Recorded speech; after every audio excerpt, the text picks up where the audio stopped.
Vamos a empezar porque en realidad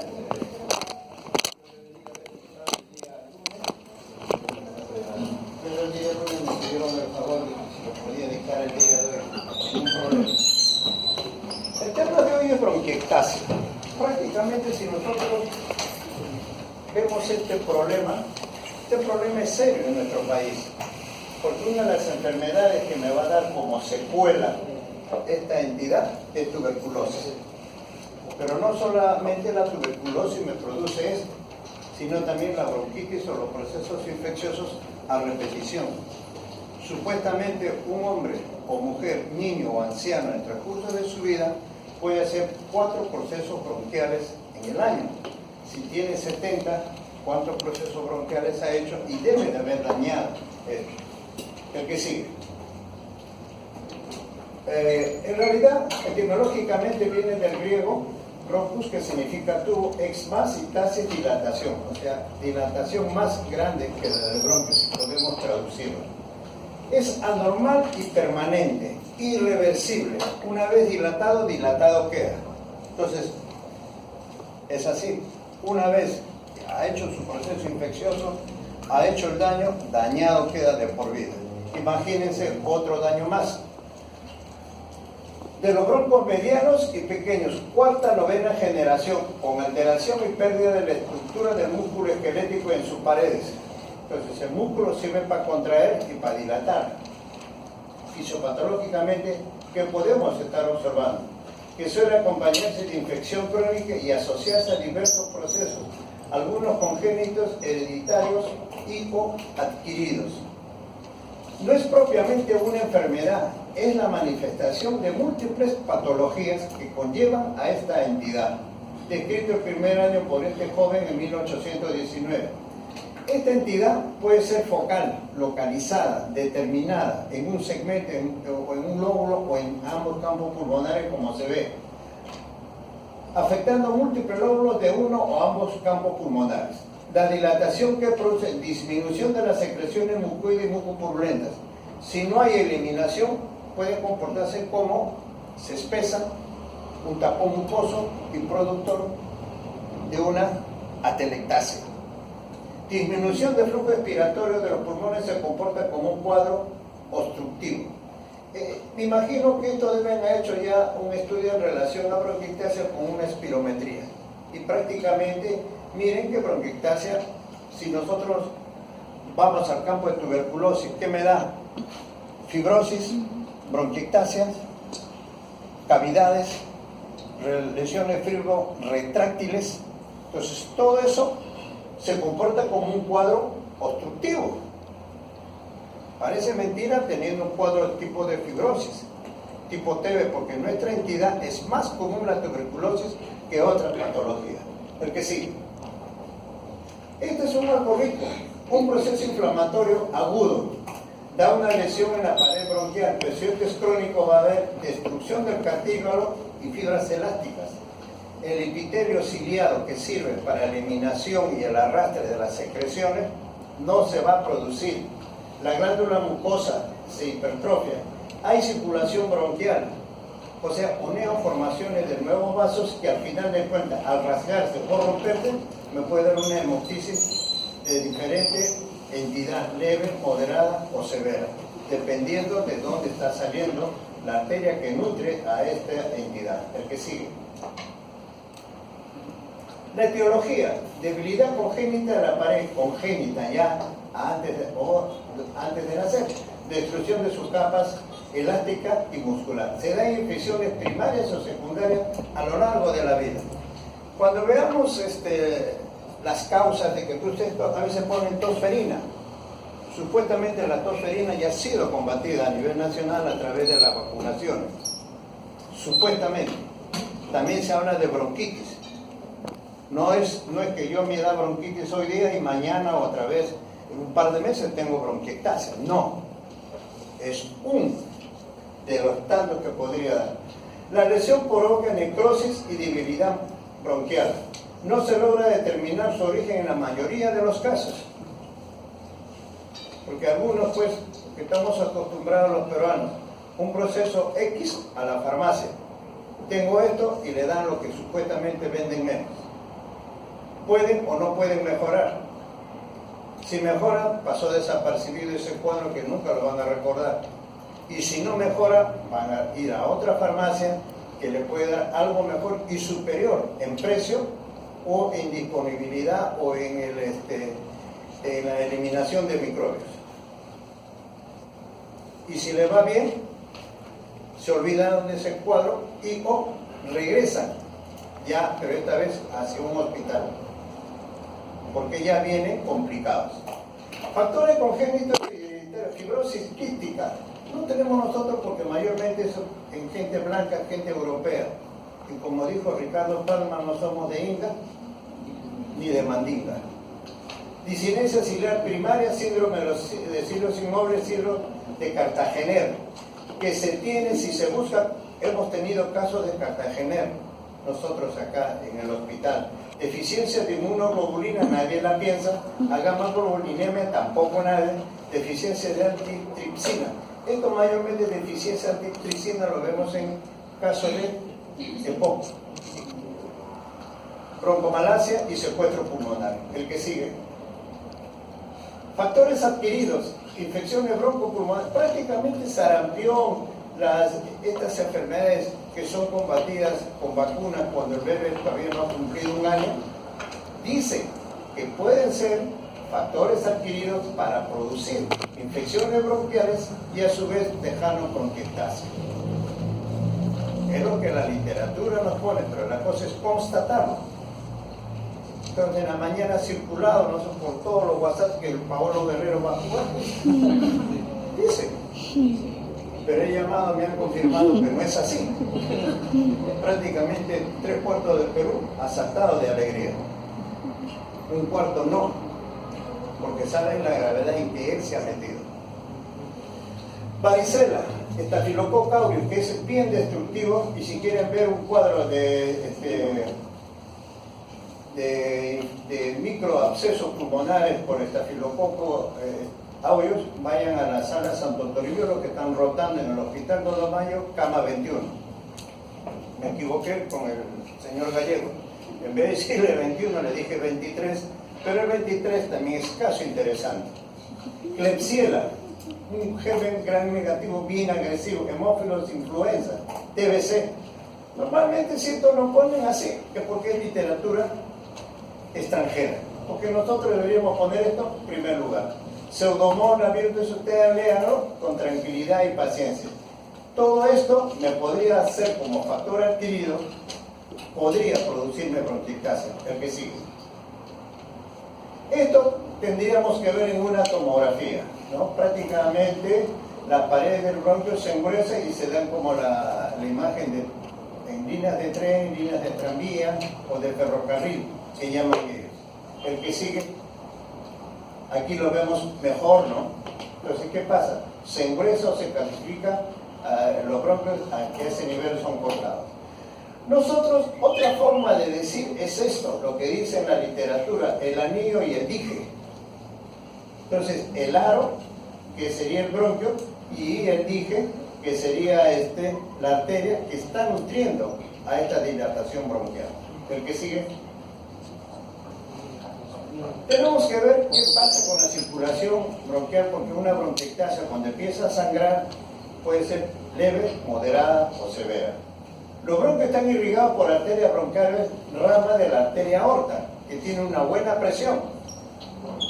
La circulación bronquial con presión alta sistémica está muy hipertrofiada en pacientes de larga evolución. Las arterias nutrientes están dilatadas y aparece una neovascularización en las zonas inflamadas, predispuestas a las hemorragias. No se conoce la etiología de la remodelación vascular, tener en cuenta los factores angiogénicos e interleuquina 8. Se encuentra aumentada en el esputo de pacientes con bronquiectasia. Una citocina quimioatrayente de la familia de las quimiocinas, el CXC21.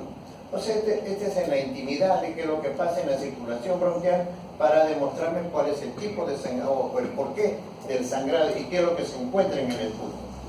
En el esputo de los pacientes han encontrado otro péptido angiogénico de la endotelina. Entonces, intimidad es inmunológico, algo que en realidad a veces para darnos el gusto de haberlo pronunciado, lo podemos exponer en cualquier tipo de caso. ¿Cuál es la función mucociliar? Principal mecanismo de limpieza del pulmón. Si esto está funcionando mal o no hay los cilios que hemos leído, quiere decir que la limpieza del pulmón no se está dando como debería ser. Porque una de estas es eliminar el moco y eliminar todos los distritos que podría estar produciéndose. ¿Qué es esto? Es una base de gel mucosa que atrapa materia particulada y la acción adecuada de los cilios para impulsar el moco hacia dirección cefálica, de donde está hacia la boca y ser expectorada con un golpe de tos. ¿La tos es necesaria para eliminar esto? Sí es necesaria, procedente de las vías mayores. El ascensor mucociliar está comprometido en la bronquiectasia, de hecho, ya lo estamos diciendo, porque acá este es un mecanismo de limpieza del pulmón. Los trastornos primarios del sistema de limpieza pueden disponer también al desarrollo de la bronquiectasia. El que sigue. Morfológicamente, ¿cómo es? Las paredes muestran amplia destrucción inflamatoria, inflamación crónica, aumento del moco y pérdida de los cilios. Entonces, hay inflamación crónica, el moco está ahí, no puede ser eliminado porque hay pérdida de cilios. ¿Qué es lo que podría estar pasando si este aumenta?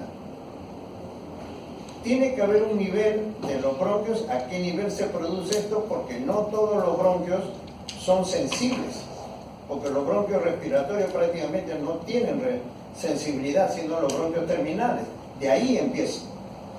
Todo lo que tiene que ser ocupado, llenado de moco, distritos, para que el paciente recién pueda toser.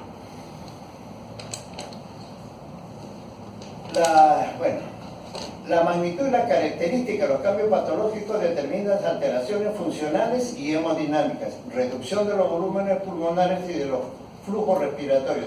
Ya me están diciendo que hay que hacerle una espirometría y o, si hablamos de volúmenes pulmonares, una pleximografía. Defecto de la relación ventilación, perfusión e hipoxemia.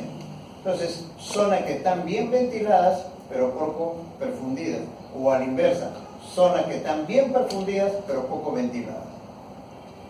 Y al final de cuentas debemos encontrar estos pacientes con hipoxemia. Amplias anastomosis en las arterias bronquiales y pulmonares, aumento del calibre en las arterias bronquiales. El incremento del flujo circulatorio, los cortocircuitos de derecha a izquierda y la hipoxemia producen hipertensión pulmonar y pulmonar en las fases tardías de la enfermedad. Entonces, esto tendría que ser evaluado primeramente por el neumólogo. Pero si vemos amplias lesiones, entonces el cardiólogo entra a tallar para ver si hay hipertensión pulmonar y o cor pulmonar. Entonces, tendría que hacer tratamiento tanto del neumólogo como el cardiólogo. Actualmente se tienen que crear unidades cardiorrespiratorias, pero no nos ponemos de acuerdo porque los neumólogos queremos que se diga primero respiratorio y luego cardiológico. O sea, por una pequeñez no se crean este tipo de unidades. Tanto pulmón y corazón van de la mano. Miren las causas de bronquiectasia, prácticamente lo mismo. Tuberculosis, esto debe ser pues, literatura extranjera. No tenemos una literatura propia del 2 de mayo o del María Auxiliadora o propia del hospital que se reúnan y ni me vean. Quizás cuando hablemos la página web del ministerio, quizás esté inmerso esto. El que sigue. La misma imagen, el que sigue. Esto de acá ya desaparece, empieza a aparecer esta, el que sigue.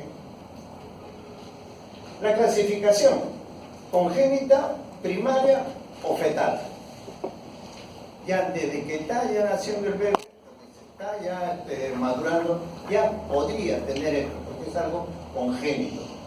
Es una diferenciación alveolar nula o insuficiencia del tejido pulmonar fetal.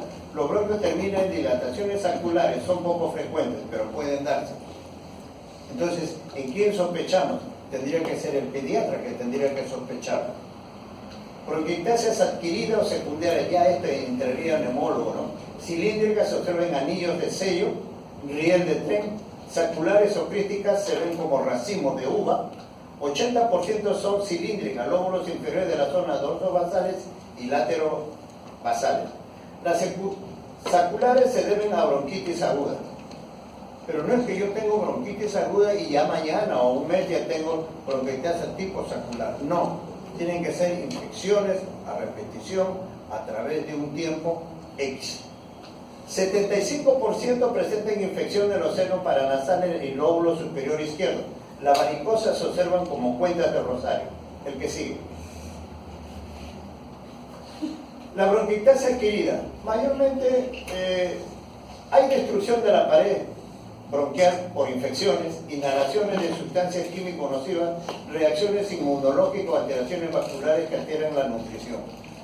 Alteraciones mecánicas por atelectasia o pérdida de volumen del parénquima con aumento de la tracción sobre la pared bronquial que determina dilatación de la misma e infección secundaria. Siempre esto se acompaña de infección. Entonces quiere decir, más infección, más bronquiectasia. El daño de la pared bronquial puede ser medido por endotoxinas y proteasas bacterianas, por las proteasas derivadas de las células inflamatorias circulantes o pulmonares, o los radicales superóxidos y los complejos antígenos anticuerpos. El óxido nítrico, esto es no tan moderno, pero nos ayuda bastante. Afecta la respuesta inmune a las señales celulares y la exudación del plasma en la zona de inflamación. Puede contribuir a perpetuar la respuesta inflamatoria de la bronquiectasia. El óxido nítrico, ¿cómo lo detectamos? En pacientes con bronquiectasia aumenta el óxido nítrico expirado en comparación con sujetos normales y con los pacientes tratados con esteroides inhalados. Con este criterio en bronquiectasia estamos usando corticoides inhalados con el fin de reducir la cantidad de óxido nítrico que me perpetúa una bronquiectasia. Y además, pues, de inflamación podemos dar el corticoide, y si me hablan de infección crónica, en estos tipos de casos, tiene que ser visto también con antibiótico-terapia, pero previo cultivo y también, pues, su antibiograma, para ver si es resistente o sensible al antibiótico que le estamos dando. El que sigue. Según la forma varía con la evolución de la enfermedad. Cilíndrica, dilatación bronquial, los bronquios periféricos o estos suelen estar obstruidos. El aire circula hasta la obstrucción. Radiológicamente vemos un stop mucoso. Varicosa, varias dilataciones y estrechamiento del bronquio a lo largo de su longitud. Hay fibrosis y obstrucción fibrosada. Probablemente si hay obstrucción fibrosada, esto se esté comportando como un patrón obstructivo a la entrada y salida del aire. Entonces, estamos hablando fisiopatológicamente, yéndonos ahí, y por eso quizás sea el patrón obstructivo. Saculares o quísticas, obstrucción más severa, con fondo exacto y que en una imagen radiológica en forma de nido de golondrina no llega aire a los alveolos. Hay un stop, el que sigue. La clínica, ¿cuándo se inicia? Se inicia en infancia, pero no porque tenga su varicela y ya tiene. Se inician los procesos infecciosos a ese nivel, salvo que sea una infección demasiado cruenta o demasiado severa que ya me está permitiendo visualización de esto. Síntomas generales. ¿Qué significa síntomas generales? ¿No? Baja de peso, malestar general. ¿Qué otra cosa más podría ser? No puede dormir, mucha tos, flema. Tos abundante. ¿Pero qué significa tos? Está bien la tos, pero tos abundante acompañada con flema. Por la mañana y a golpe debido a los cambios de posición al acostarse. Cuando un paciente, a veces nosotros decimos, ¿por qué lado se pone usted y empieza a toser y a botar flema? Doctor, por este lado, por eso no me pongo. Mal hecho. Debería ponerse así porque sería una forma de drenaje postural. Porque al paciente hay que preguntarle. Si al paciente no le preguntamos, no me va a responder lo que yo quiero escuchar. Expectoración. Si no está infectada, secreción abundante y serosa, como clara de huevo. Otros lo llaman como saliva. Infectado, en 3 capas, espumosa la superior, sería como clara de huevo, verdosa y turbia la central y gruesa la pus inferior, viscosa y difícil de expectorar, broncorrea. 100 mililitros.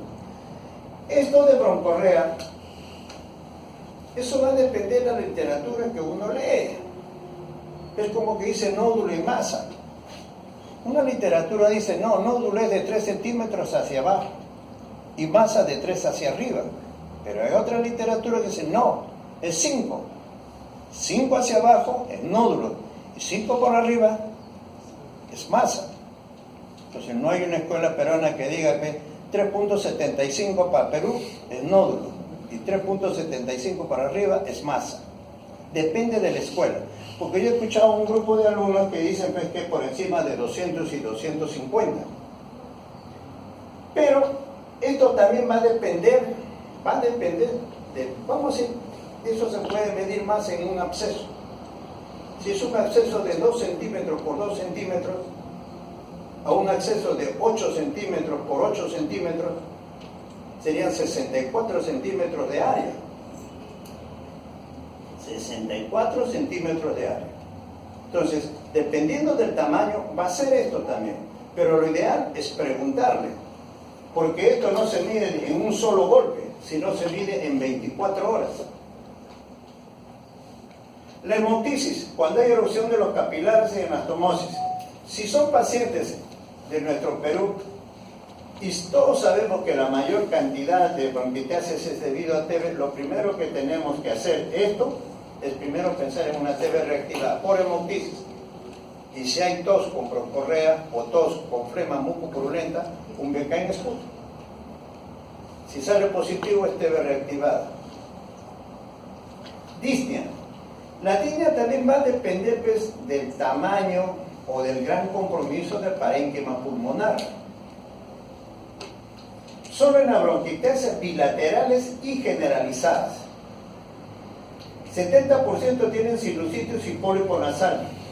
Todos van a tener claro hipocratismo digital, pero cual me está diciendo que es una enfermedad crónica. Crepitaciones rudas, roncos, sibilancia, signo de consolidación, claro que puede aparecer una neumonía a ese nivel. Dedos en palillo de tambor, digital y pérdida de peso. Los microorganismos predominantes son Haemophilus influenza, Streptococcus pneumoniae, Pseudomonas aeruginosa y Staphylococcus aureus. En un trabajo de investigación que le hicimos y no se publicó, se detectó hasta 3 gérmenes en un solo paciente. El germen más común eran los gram negativos. Nosotros determinamos que era Pseudomonas, es un germen bastante agresivo. Pero en el hospital hemos observado a este Pseudomonas como la película, viviendo con el enemigo. Es como un comensal. Ni el organismo se defiende, ni esto ataca. Entonces, hay que saber eso también, porque esto estamos observando en el hospital, justamente como en el Otto Morón. Son comensales. Entonces, tiene que haber una clínica en la cual me diga si hay actividad o no. Esto, por ejemplo, esta placa, lo único que me llama la atención sería, pues, ¿no? Bilobulado, el hemidiafragma. Viene uno y después viene el otro, mayormente. ¿Qué más me llama? No me llama absolutamente más, quizás son momentos de la trama a nivel de esta zona y por detrás del corazón estamos observando esto. El que sigue. Entonces vemos dilataciones, ¿no? Vemos también vidrio esmerilado como un proceso inflamatorio que va en contra de esto que está bien radiolúcido. Decae una radiopacidad como un proceso inflamatorio. Al final de cuentas podemos decir el vidrio esmerilado, sí, porque el vidrio esmerilado es una inflamación del parénquima. El que sigue. Entonces vemos acá, miren las dilataciones que hay. ¿Ves? 1, 2, incluso si esta trabécula se rompe y es una pequeña cavidad. Esto es lo que llaman ellos pues en anillo del sello o el aro con el dije, ¿no? Este sería el bronquio y esta es la arteria que lo nutre. Es cuestión de buscar. El que sigue. Aquí vemos esto, ¿no? Vemos este también de aquí, el que sigue. Por detrás del corazón, por eso no lo veíamos con gran nitidez, pero miren toda la destrucción que aquí está causando. El que sigue. Diagnóstico. La radiografía de tórax, como lo hemos visto, no ayuda mucho. Y sus hallazgos son inespecíficos, o sea, podemos describirla, pero no decir bronquiectasia. Nunca digan diagnóstico, describan.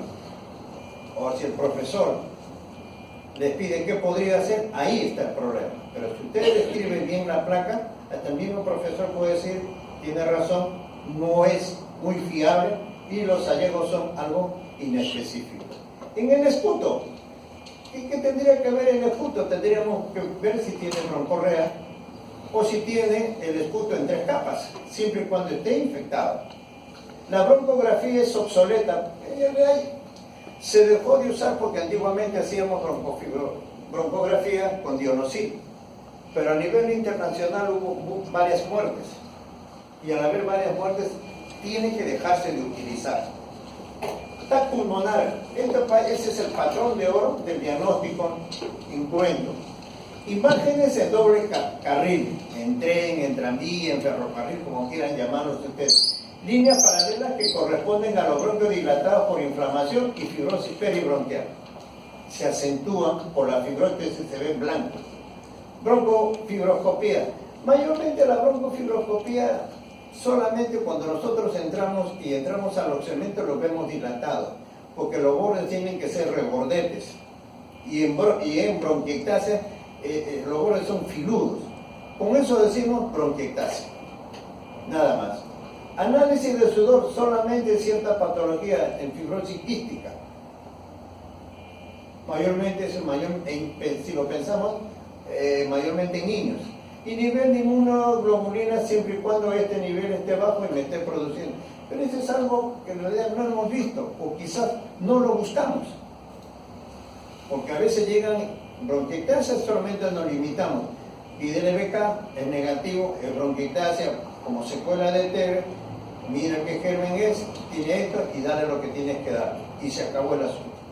Ah, no, para ver la bronquiectasia, tómale una tomografía. Pero que le pidamos análisis del sudor, le pidamos inmunoglobulina para ver cómo está, no lo hacemos. O no lo estamos pensando. El que sigue. El tratamiento es médico, drenaje postural. Siempre preguntarle al paciente por qué lado le mortifica más o le aumenta la tos y la expectoración. Y si esto es, hay que hacerle sobre esa zona drenaje postural. Antibiótico terapia para controlar las infecciones. No es que la cuestión que sea pneumófilos, Streptococcus pneumoniae, Pseudomonas, Klebsiella, no. Siempre tratar de cultivar y pedir el antibiograma para darle con certeza al 100% el antibiótico que debe corresponder. Y el tratamiento puede ser 1 mes, 2 meses, lo vamos a tener 2 meses, quitar al paciente. Empezamos con antibiótico terapia. Disminuye la fiebre, disminuye la tos y la secreción mucopurulenta, ya tenemos que estar pensando qué antibiótico podría darles, pero al alta. Reducir la obstrucción de las vías aéreas. Si me hablan de un patrón obstructivo, estaríamos usando broncodilatadores. El broncodilatador efectivamente va a dilatar las zonas que no están fibrosadas y va a ayudar a disminuir el patrón obstructivo. Pero el patrón obstructivo tengan presente que por inflamación, quiere decir que la pared se dematiza y el diámetro disminuye.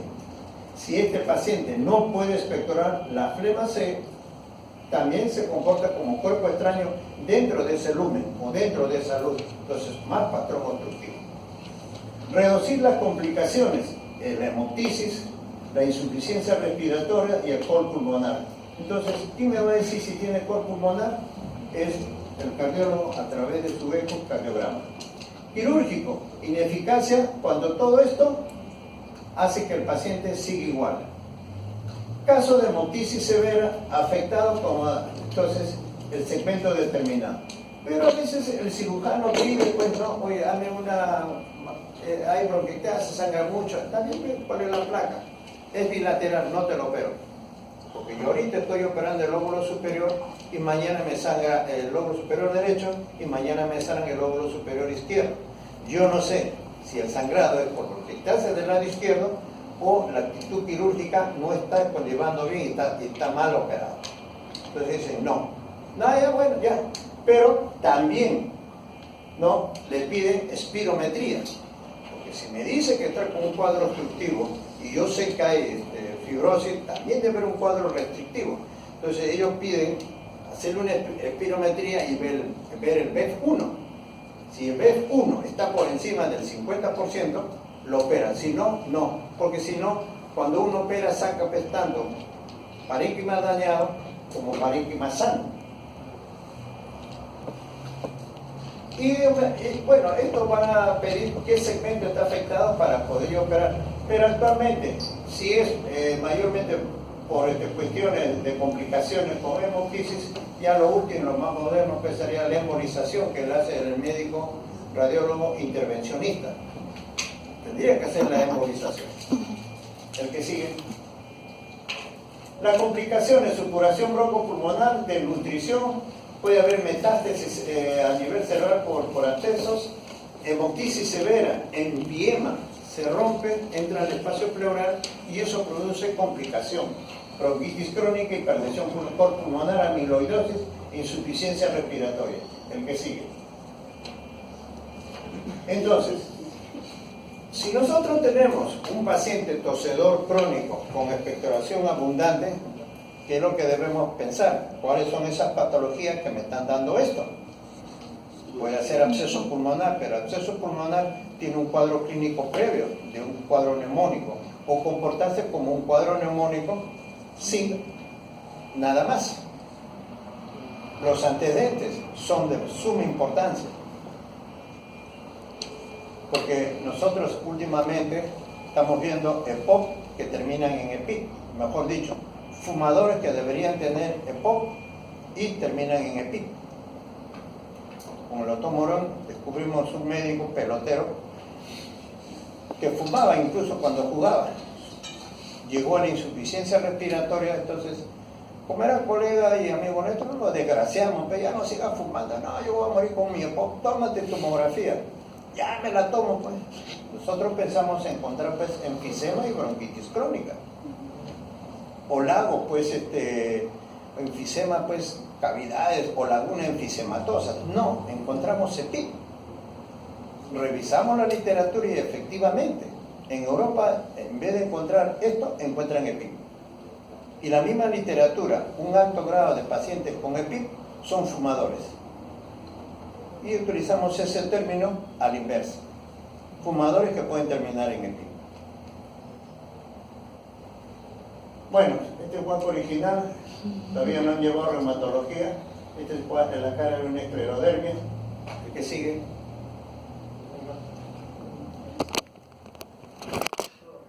Termina con absceso.